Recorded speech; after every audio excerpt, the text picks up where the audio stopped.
All right, we're moving on to friction hitches. So we're going to cover 3 different friction hitches in the next series of lessons. Friction hitches are essentially hitches that you have one rope that wraps around another rope and creates friction that allows the one rope, in this case the orange one, to grip the other rope.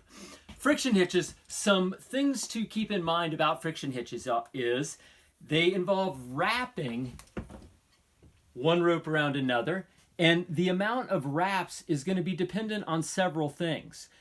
Perhaps most importantly, it'll depend on the degree of difference in diameter between the rope that is doing the wrapping and the rope that is being wrapped. In general, a larger difference in diameter means fewer wraps are necessary. Another thing is how old or new the ropes are. If you have a very old and sort of roughed up rope, it's going to take less wraps to create that friction. And then there are some other factors like whether they are iced up, wet, and so on and so forth.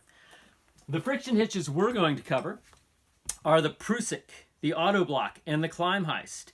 And I'm going to build them using this, which we generally refer to as a Prusik loop. It is a Prusik loop, however, it can be used to make all 3 of these friction hitches.